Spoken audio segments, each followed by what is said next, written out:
primigenia, que es un dato, el último dato de Oxfam, que es que el 1% de la población concentra el 99% de la riqueza.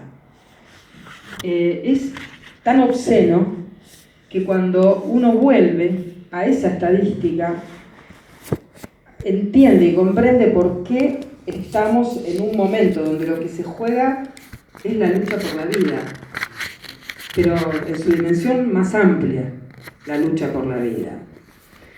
Y en América Latina en particular, y como ha sido a lo largo de toda la historia, el poder construye escenarios bélicos, así, digo, bélicos, que tienen dos formas básicamente: las guerras contra el terrorismo y las guerras contra el narco o la delincuencia. Y estas amenazas globales, regionales, son las que legitiman discursos y agendas securitarias y prácticas represivas y un brazo represivo de los estados que avanza de un modo brutal sobre las sociedades y sobre fundamentalmente aquellos sectores que resisten las lógicas neoliberales, ¿no? Sobre aquellos sectores que resisten el extractivismo brutal, que resisten el despojo, ¿no? La destrucción de la naturaleza, que resisten políticas de exclusión. Y claro, están las políticas del miedo, porque si hay amenazas, ¿no? Desde las amenazas se construye el miedo. Y las políticas del miedo son hoy el instrumento disciplinador y de control que construye consensos para estas violencias, ¿no? Y acá llegamos a los medios de comunicación, porque estamos en un momento de desarrollo tecnológico, de espectacularización de lo público a través de las tecnologías, de una enorme concentración en la propiedad de los medios de comunicación, que son grandes corporaciones de negocios, y el miedo se administra también a través de los medios de comunicación, porque el miedo es una plataforma de acción política, ¿no? Para el orden neoliberal. Por eso las agendas de seguridad ocupan un lugar tan central en la política de nuestros países. El miedo se administra, el miedo es herramienta de control, y los medios de comunicación gestionan, administran, diseminan miedos, y de esa manera construyen también esos otros amenazantes, esos otros que son objetos de políticas de criminalización. Los migrantes, los que resisten con lo único que tienen, porque la migración es una forma de resistir con el cuerpo, con los cuerpos en movimiento, ¿no? Nuestros pibes pobres, morochos. Qué otra gran coincidencia, yo pensaba, ¿no? En esa plaza, cuando te veía a vos con Vanessa Orieta, ¿no? Vos en esta coyuntura donde parece que hay que recordar que Santiago fue desaparecido y muere en el marco de un operativo ilegal de la Gendarmería, y en el caso de Vanessa Orieta está luchando para desarmar esta versión del accidente, es decir, que Luciano no cruzó la General Paz y lo atropellaron por accidente, ¿no? Está impune. Ese último eslabón de verdad para Luciano, como lo sigue estando para Santiago, ¿no? Entonces, digo, el lugar de los medios de comunicación.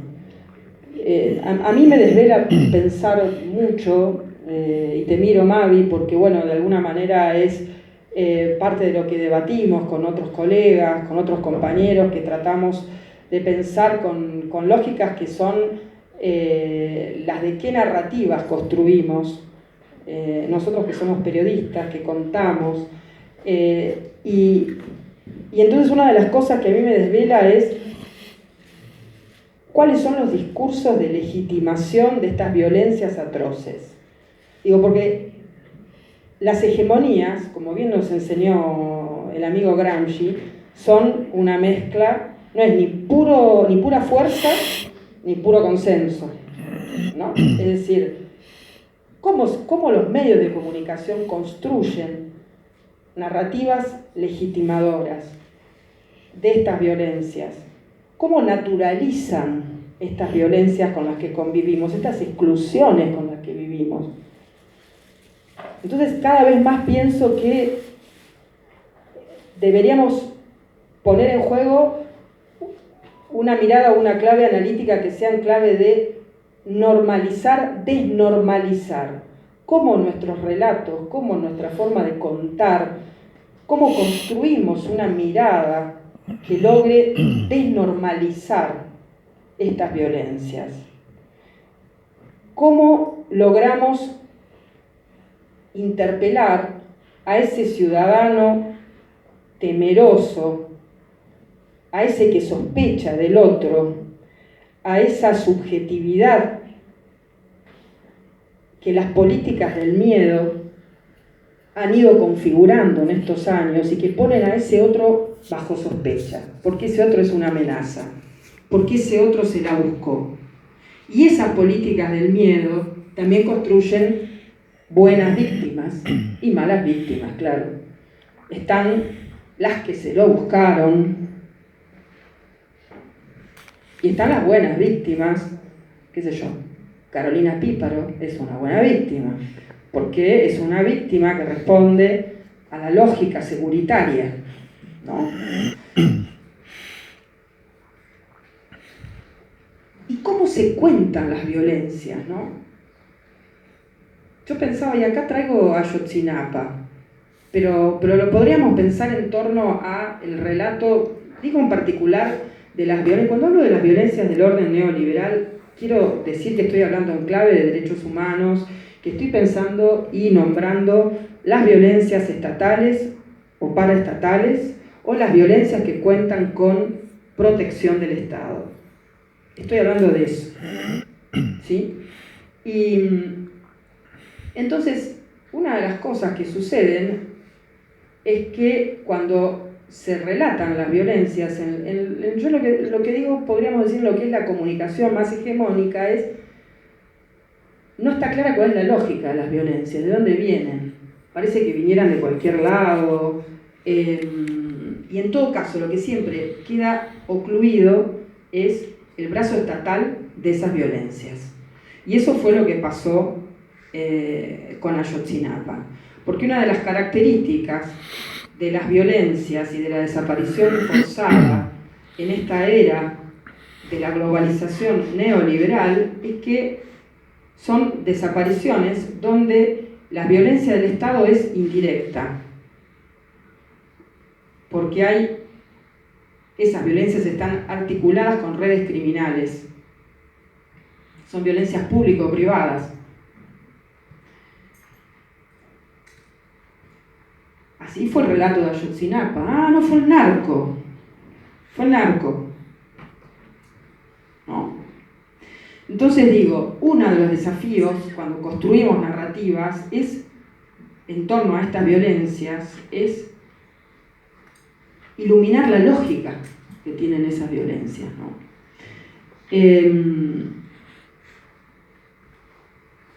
Y en ese camino, quizás la segunda cosa que también me desvela y es una práctica en estos años, es cómo construir no solamente una narrativa que desnormalice, y desnormalizar, insisto, es encontrar las lógicas, es nombrar las violencias, es pensar con qué categorías nombramos las violencias. Esto incluye, estamos acá, yo tengo el pañuelo verde ahí, ¿no? Pero digo, es cómo nombramos esas violencias, con qué categorías las nombramos.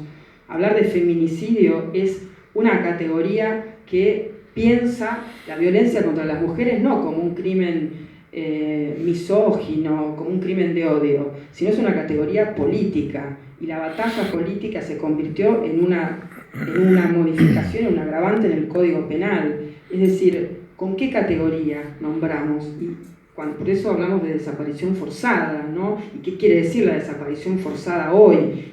¿Y qué formas asume la violencia de Estado? Pero junto con eso, digo, la segunda dimensión es cómo iluminamos las resistencias, ¿no? Porque América Latina es un laboratorio formidable de resistencias a la lógica del mercado, a la lógica neoliberal, pero esas resistencias, muchas veces exitosas, muchas exitosas, son resistencias a veces pequeñas, a veces despliegan sus articulaciones en el orden local, pero son exitosas. Nos traen otras formas de la política, otras formas de la democracia, no la democracia partidaria, sino democracias asamblearias, alterpartidarias. Hay experiencias en México, por supuesto de la mano de las etnias indígenas, ¿no? Hay experiencias formidables. Quizá nosotros conocemos mucho al zapatismo, ¿no? Por el levantamiento del 94, pero el camino de hormiga de los zapatistas, casi heroico, autonómico, se sigue desplegando en el sur de Chiapas. Pero hay otras experiencias autónomas en la zona de Michoacán, donde no hay Estado, hay narcoestado, y las etnias purépechas, por ejemplo, en el estado de Michoacán, en un pequeño pueblito que se llama Cherán, construyeron una experiencia autonómica y apelaron a la memoria ancestral, a la de los abuelos, para construir otra forma de democracia, y echaron a la policía y echaron a los partidos políticos, ¿no? Y construyeron otras formas de democracia. Entonces,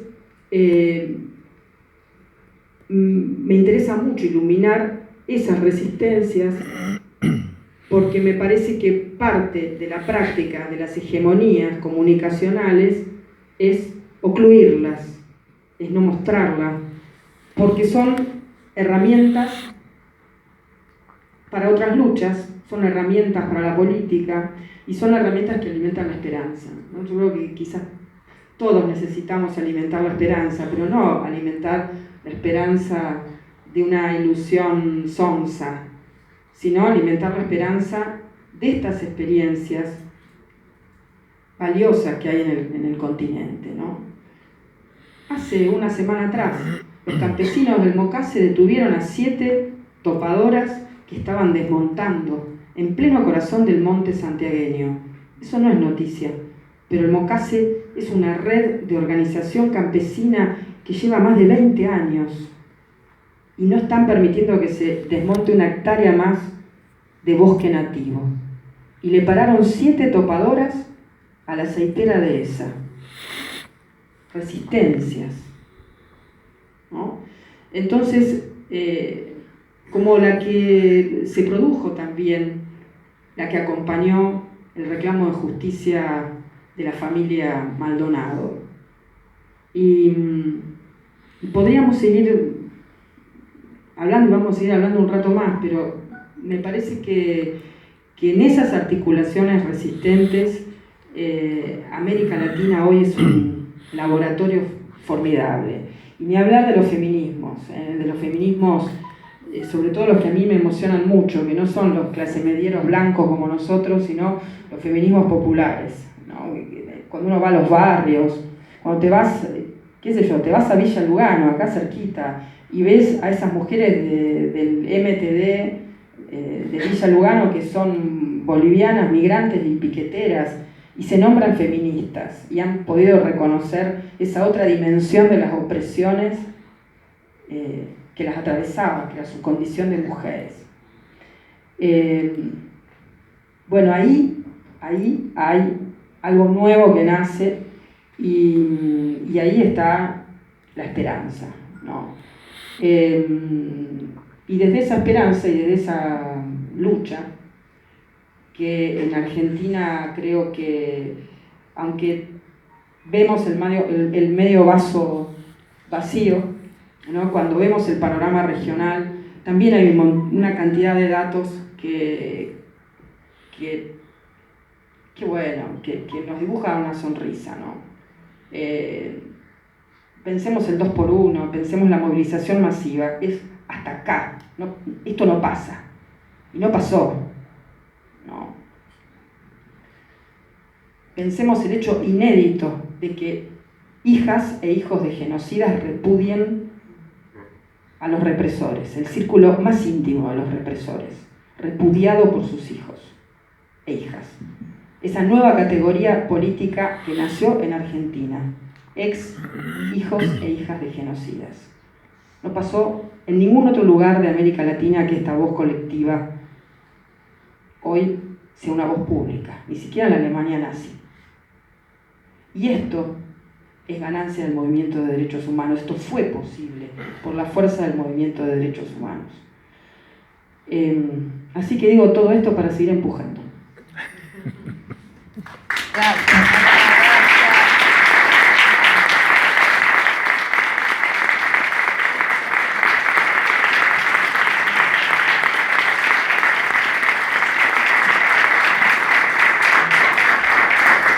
Bueno, Ana hablaba precisamente de la construcción de estas narrativas. Yo los invito a que escuchen un poquito antes de que Sergio nos pudiera hablar de la causa. Una pequeña edición, un pequeño audio que realizamos con colegas de una radio comunitaria del oeste, de Radio Freeway, sobre las aberraciones que se dijeron del caso Maldonado. ¿Tenemos el audio? ¿Tienes idea que vos estás maniobrando con ojivas nucleares cada vez que mandás y das la orden y vas a desalojar una ruta? A ver, Patricia, si llega a pasar algo, ¿vos lo pensás a eso? Sí, pero yo no puedo pensar así. ¿Por qué no? ¿Por qué no? Es peligroso que no pienses así. No, pensar que una acción correcta puede generar consecuencias como las que vos estás planteando. Uno lo que tiene que pensar es que el país hay que transformarlo. Santiago Maldonado es un hombre de 28 años recién cumplidos en el mes de julio. Está desaparecido desde el 1 de agosto. Son las 11:27 de la mañana. Se escuchan los disparos de balas de goma. Los gendarmes gritan. Los mapuches responden con pedras. Ahora los gendarmes pasan la tranquera para ingresar a la estancia. Este es el camino que conduce al puesto de vigilancia mapuche. Se pueden ver con claridad las huellas de los vehículos de gendarmería. Lo que sí está claro, y Patricia Burris fue muy clara al principio, nunca descartamos la hipótesis de que puede haber habido alguna falla o alguna acción negativa o mal hecha por parte de algunos gendarmes. Eso nunca se negó. Yo no voy a hacer la injusticia de querer tirar un gendarme por la ventana. Eso nunca se negó. No tenemos indicios de que la gendarmería haya actuado con violencia.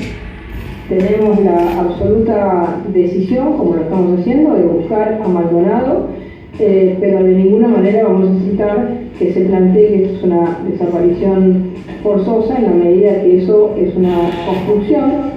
Dijeron que no había habido represión, no había llegado al río, después terminaron llegando al río, después terminaron habiendo piedrazos, después terminan habiendo llamados que dicen hubo corchazo para que tengas. Entonces, de haber dicho una cosa a terminar reconociendo otras cosas que van en línea con el testimonio de los mapuches, por más chiflados que puedan estar los mapuches, acá la responsabilidad del Estado y de una fuerza federal como la Gendarmería es mucho más importante que la de cualquier particular. Si existió un hecho por parte de alguien de Gendarmería, tiene que ir preso por asesinato y el resto tiene que ir por encubrimiento. Ahora, la pregunta es que hay un 20% de posibilidades de que este chico esté en Chile con el ritmo. Yo a Maldonado lo saco de un artesano y lo pongo en la repisa de los delincuentes como él. Entonces ya no me da más lástima.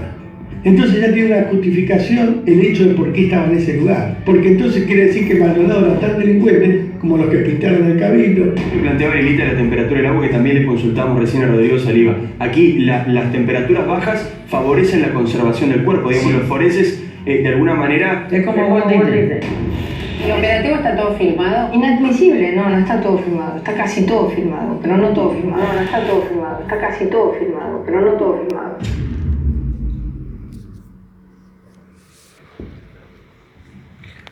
Bueno, después de que habló Ana, da mucha vergüenza por ahí remarla, con la claridad y todo como lo va detallando, y a veces tocando hay temas, como por ejemplo lo de Píparo, que a veces por ahí no todos los periodistas se animan a tocar cuando son víctimas, y cómo tratar esos temas, y ella lo toca de una manera que es muy admirable. Por ahí nosotros los familiares no tenemos esa cintura a veces para tratar esos temas. Y toda la comparación de lo de América Latina, que no es casual, esta especie de laboratorio. Ella mencionaba lo de Ayotzinapa, y a mí me tocó estar el año pasado también con dos de los padres de los 43, y ellos encantados con el trabajo del equipo de antropología forense argentino, que son tan prestigiosos, pero ahí es donde están fuera de su país y donde no están pertenecientes al Estado, es lo que hace que sea más genuino. Y es por eso que nosotros siempre insistimos en un grupo de expertos independientes que garantice la investigación, porque no pueden investigar las mismas fuerzas de seguridad o el mismo Estado, cuando el Estado propio es el que está involucrado. Esto como por ahí para hacer una aclaración de cómo en otros lugares funciona y cómo en el nuestro no. Y justo escuchaba lo de Bullrich, que nunca lo había escuchado, esto de que dijo desaparición forzosa. Es desaparición forzada, o sea, alguien que está o sea, eso me puedo equivocar yo, pero alguien que está en un ministerio con toda la historia y pasó por todos los puestos políticos y partidos habidos y por haber, no tenga la claridad de eso, y eso es no solo ella, sino hasta parece a propósito, porque a mí me tocó hablar, me acuerdo, con un par de personas de la Federal, que eran los que hacían las escuchas, que habían analizado esto que ella decía ahí, que está casi todo filmado, pero no todo, ¿no? Como que dice está, pero no está. En realidad estaba, pero lo borraron. O sea, hubo 8 minutos que se borraron y no se pudieron recuperar. Y esas mismas personas que estaban en eso decían que la desaparición forzada en democracia no existía. La desaparición forzada era solo de la dictadura. Entonces, como que tienen una lectura y una bajada de línea, como que eso pasó en otra época. Que en democracia no hay desaparición forzada. Que pareciera ser que Solano, Iván Torres, Luciano Arruga, bueno, todos los casos que hay, Julio López, que te pueden dibujar y te pueden decir, bueno, pero no está comprobado, pero en realidad era responsabilidad del Estado cuidarlo a Julio López cuando tenía que ir a declarar. Después tenemos César Monsalves, también en el sur. En la provincia de Chubut hay muchos casos de desapariciones forzadas. No es que Santiago fue el primero, o esperemos que sea el último. Ojalá que sea el último y que no haya más. Pero bueno, me fui un poco ahí de tema, pero por ir con las cosas del audio. Y vuelvo por ahí a lo que fue el 1 de agosto del 2017, que es que Santiago llega ahí no al azar, sino llega con un compromiso, y yo muchas veces escucho que Santiago estaba en el lugar equivocado con la gente equivocada, y para mí Santiago estaba en el lugar donde él quería estar con la gente que él quería estar. Cuestionable o no cuestionable, yo no iría, pero él consideró que tenía que estar ahí. Yo entiendo que la lucha va por otro lado, él consideró que había que estar físicamente en ese lugar, y no por eso alguien tiene la facultad o la potestad sobre otra persona de desaparecerlo. Y yo no es que es un capricho esto de la desaparición forzada, pero es todo un conjunto de cosas. Cuando desaparece Santiago, es el propio Estado, que no es un edificio, un escritorio, sino son la ministra, Marcos Peña, todos los que decían en un momento, diciendo que Santiago no estaba en el lugar. Primero desconociendo de que la Gendarmería había actuado, desconociendo de que había ingresado en el lugar. Después ya todos los días iban cambiando. Después que habían entrado 130 gendarmes, después reconocieron que había participado Pablo Nocetti comandando el operativo desde el lugar, que no habían llegado al río, pero que después habían llegado al río, que en esa llegada al río es donde borran 8 minutos de filmación, donde de 21 celulares que se secuestraron, solamente 7 tenían activado el GPS cuando es obligatorio, el resto no, donde hay vehículos que hicieron más kilómetros de los que tienen declarados en libros, están adulterados, libros adulterados de municiones, declaraciones de un policía diciendo que había encontrado casquillos de plomo y no le tomaron la declaración, y así un montón de irregularidades, hojas pegadas con cinta scotch. Mientras tanto esto, digo también porque a veces los que están, que supuestamente tendrían que estar de nuestro lado, también hacen las cosas mal. Me acuerdo ir un domingo a las 10 de la mañana a verla a la fiscal Ávila, y estaba personal de la Procubín tomando mate, y estaban todas las cajas de los libros ahí sin revisarlos. Entonces a veces no es que todo lo que estuvo antes estuvo bueno y estaba bien. O sea, hay que hacer un mea culpa, rever, empezar otra vez, mezclar las cartas, barajar de vuelta, porque pareciera ser que el 10 de diciembre se soluciona todo y somos todos felices. Y vivimos en Disney con Carrió y Walt Disney. A veces tengo que recurrir a esa parte de humor negro para no enojarme y decir otra cosa. Pero es eso, es empezar a ver todos esos errores que se hicieron para más adelante mejorarlo, que no caer en lo mismo. O sea, nosotros no tendríamos por qué estar acá dando una charla de cómo tratar de hacer justicia. Evidentemente acá el patriarcado se cayó porque tenemos 2 mujeres muy lindas al lado de este coso que está acá, y así que bueno, acaba ganando el matriarcado. Y esa es otra lucha que yo me acuerdo que un día la planteé en la Cámara de Apelaciones de Comodoro Rivadavia, porque la justicia es muy machista. ¿Qué pasaría si también tomara un rol el sector femenino en la justicia? Y empezara esa mujer que yo llevo tatuada, con los ojos vendados, toda destruida, si empezara a tener más participación, si no sería un poco más equilibrado la justicia y la mirada social. Y ahí me voy un poco de tema a veces, pero vuelvo al 1 de agosto, donde ingresan 130 gendarmes en forma ilegal porque no tienen orden judicial, reprimen, desaparece Santiago, el Estado lo niega, dice que está en 400 lugares diferentes, lo deshumanizan a Santiago, lo desacreditan, diciendo que es un hippie roñoso, que es un vago, hippie con orden, un día es artesano, otro día cuando por ahí se dan a conocer audios de canciones contra el kirchnerismo, ahí es el artista. Entonces por momentos era el artista y por momentos era el artesano, o el vago, como si el artesano fuera una palabra o una mala palabra, como si lo desacreditara. O sea, más allá de ser una persona y sobre todo lo que es la parte humana.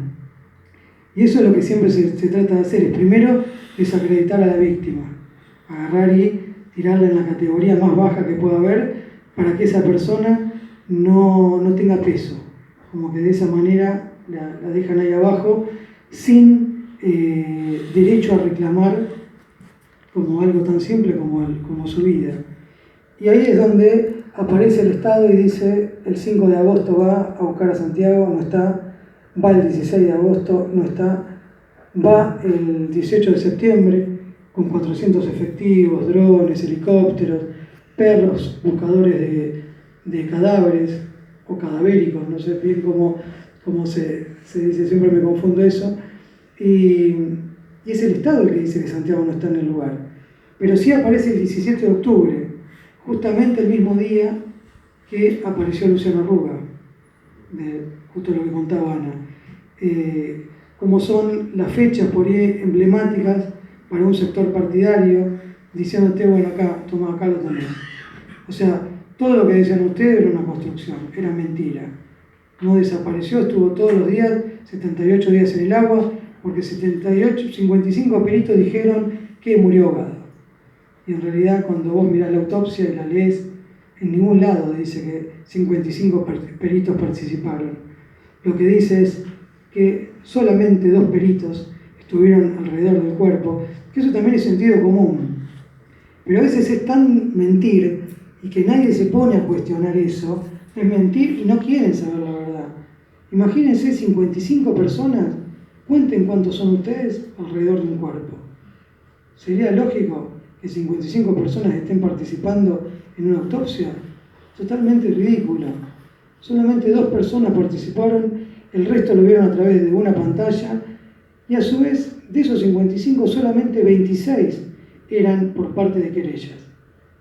Una sola persona pusimos nosotros que era un antropólogo, que no era médico, porque lo hicieron tan bien y tan armado que nosotros no tuvimos tiempo de reaccionar y buscar un médico en un día.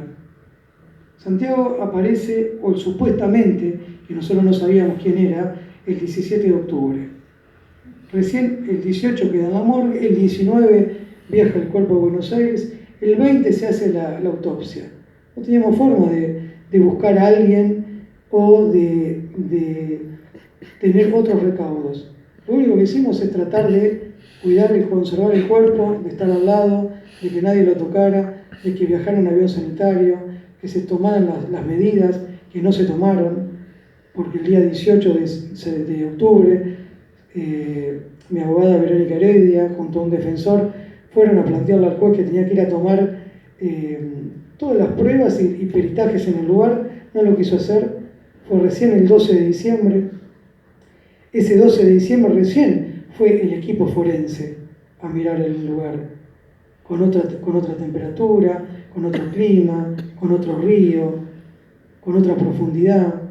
Cuando aparece el cuerpo de Santiago, la persona que lo saca del supuesto pozo le daba en la cintura, en el pecho, 1,40 metros de profundidad.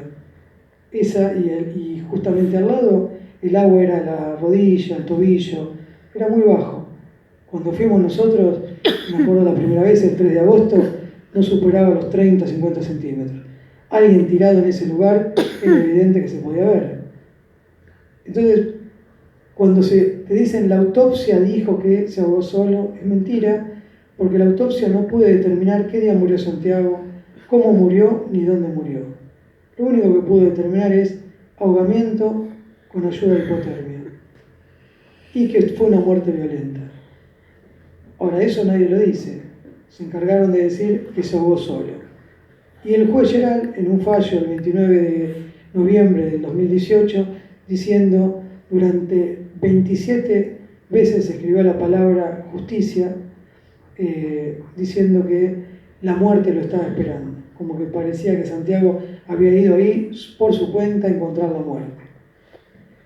Y esas son las cosas que a veces en esta justicia tan perversa, que no importa si es un desaparecido, si es un femicidio, si es gatillo fácil, pero son jueces y fiscales que están sentados sin importar cuál sea la verdad ni cómo aplicar esa balanza de justicia. Simplemente están ahí pasando, sentados, ocupando un lugar y muchas veces condenando gente injusta, como hay un 30% de causas armadas en las cárceles y a nadie le importa. O, por ejemplo, volviendo a lo que contaba Ana, de Luciano Arruga, que por negarse a robar y trabajar para la policía es que lo desaparecen durante 5 años y 8 meses. Nosotros tenemos suerte, por así decirlo, de que en 78 días apareció Santiago. Tenemos un cuerpo a donde rendirle un homenaje, llevarle una flor. Ahora cuando yo digo e insisto en la desaparición forzada, es porque la autopsia, cuando vos haces las mínimas y máximas de la temperatura del agua, te dice que de acuerdo a eso, a los 16 días no tendría que tener más pelo. O sea, el cuero cabelludo lo tenía. Al 25 y 35 días no tiene más uñas ni huellas digitales. Y eso estaba. Y a veces es morboso hablar de todo esto y explicarlo y decir que cuando fui a la morgue junto con mi hermano, mi cuñada y Andrea, mirabas y parecía una persona que recién la habían puesto ahí, que no se podía entender cómo te querían decir que había estado tanto tiempo en el agua. Y a su vez la autopsia dice que tiene signos de crioconservación. La crioconservación se da natural y artificialmente. Natural no se puede dar porque la temperatura del río Chubut es entre 3 y 11 grados. El promedio fue de 6.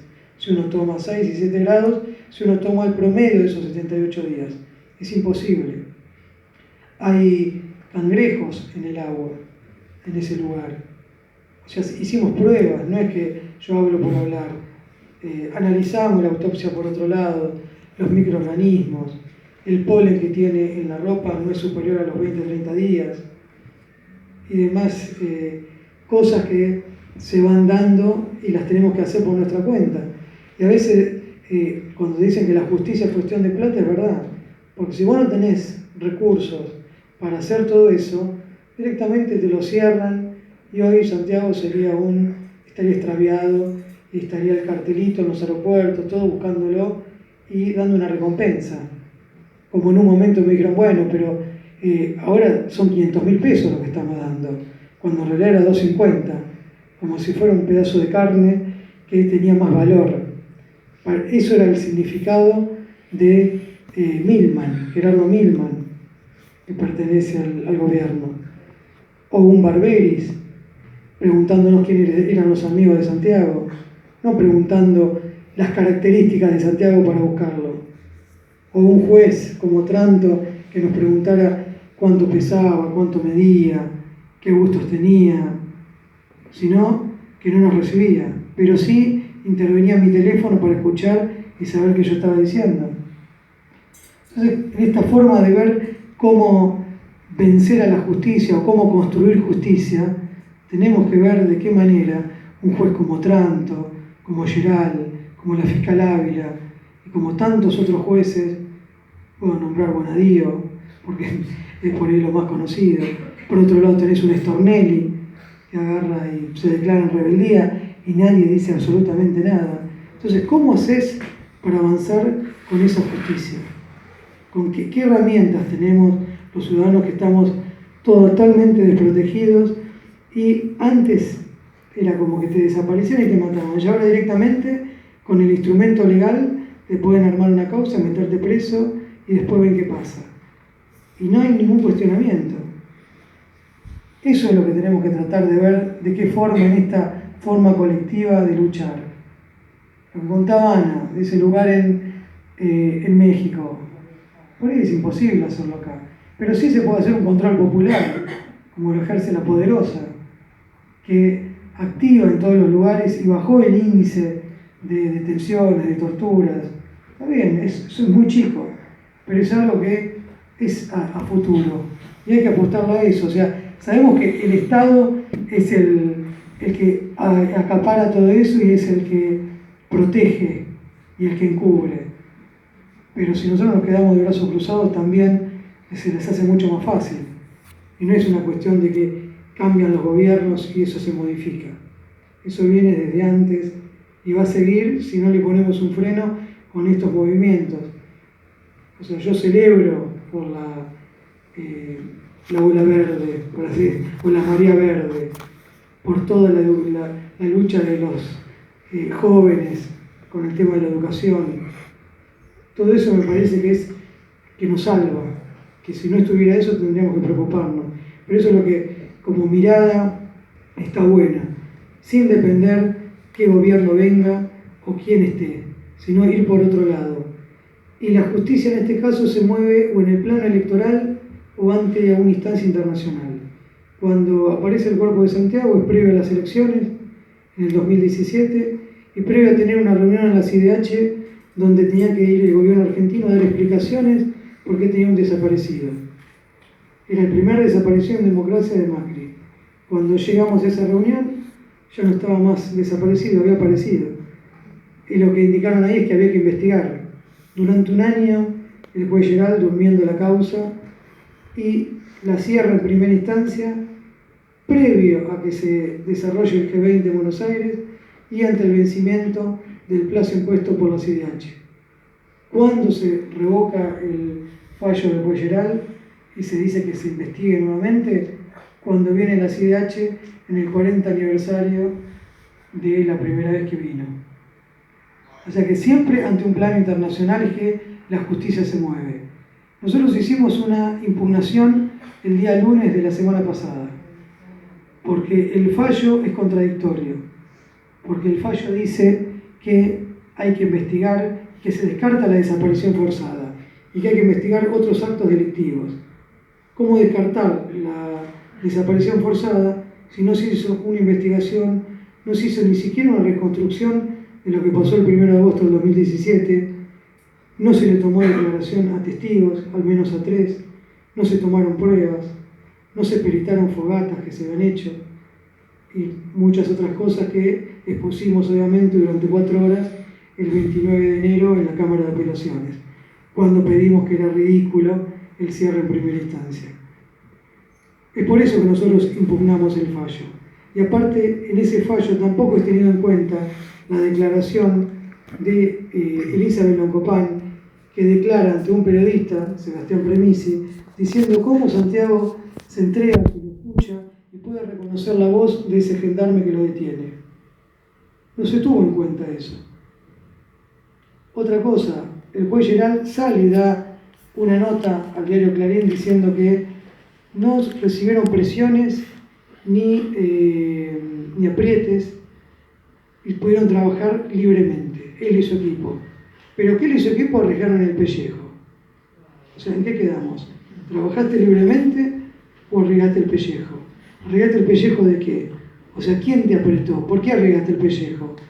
Y que de esa manera llegaron a la verdad, que evidentemente no llegaron a ninguna verdad porque le revocaron el fallo. Pero sin embargo ese juez sigue en ejercicio, sigue dando sentencias. ¿Cuántas personas puede haber que fueron favorecidas o perjudicadas por un juez? Bueno, eso es lo que nosotros tenemos que tratar de revalidar. A mí no me interesa la justicia media, no me interesa que 1, 2 o 10 gendarmes vayan presos. Yo lo que quiero es saber la verdad. Entonces, saber la verdad es mucho más doloroso y más difícil de avanzar. Ahora, la semana que viene, tenemos el juicio contra el médico Huertel Aguiar, que por eso decimos del equipo de expertos independientes, porque ¿quién va a investigar? El cabo Pinto, que es el prefecto que le dispara a Rafael Nahuel, Gendarmería, que es la que adultera la pólvora en las manos de cuando le hacen el peritaje a Rafael Nahuel y después se comprueba que es mentira. Chocobar va a investigar. El policía que patea y le pega en el pecho a una persona en estado de ebriedad en plena capital federal y le provoca la muerte. Se hace eso ante los ojos de todos. ¿Qué es lo que le puede haber pasado a Santiago en el medio de la Ruta 40? Donde no había nadie, donde todos hacían lo que querían. Es medio largo por ahí, puede quedar después para preguntas, que sigan hablando, pero básicamente agarré y pedí, y lo que quiero también dejar en claro, que es peligroso hacer, o no es que soy así un tirabomba, pero imaginen, la semana que viene se va a hacer el juicio al médico de la Policía Federal en Esquel, que la provincia está incendiada con todo lo que está pasando. El juicio lo hacen en el casino de oficiales de la policía de la provincia, sin ninguna medida de seguridad. A nosotros no nos dieron absolutamente nada, ninguna garantía.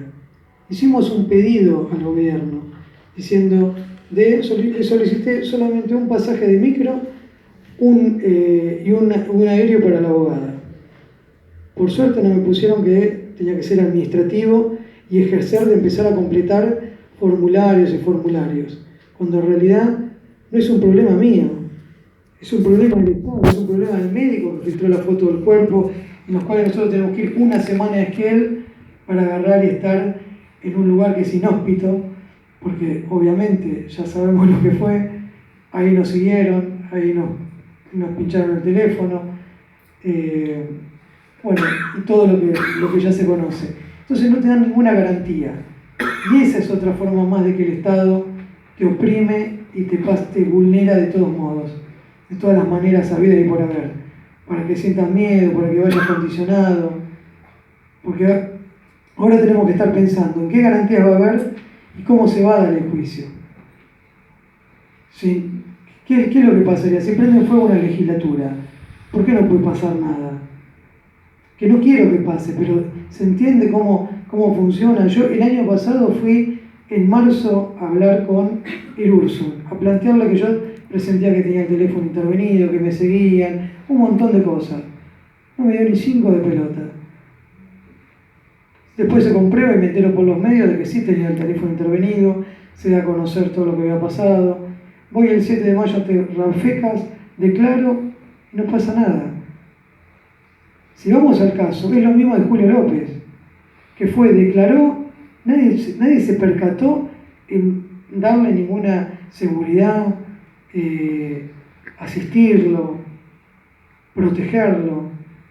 No hay ninguna garantía de la parte judicial para las víctimas. El Estado te puede desaparecer y aparecer cuando se le antoja.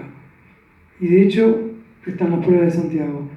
Bueno, muchas gracias por escucharme. Espero no haber ido mucho de tema porque fui mezclando algunas cosas y aunque no parezca, los días primeros son muy dolorosos. No se puede escapar a eso. Parece que pasa el tiempo y es lo mismo. O sea, la cabeza por ahí está en otro lado. Así que espero haber sido un poco claro y no confuso. Muchas gracias por escucharme.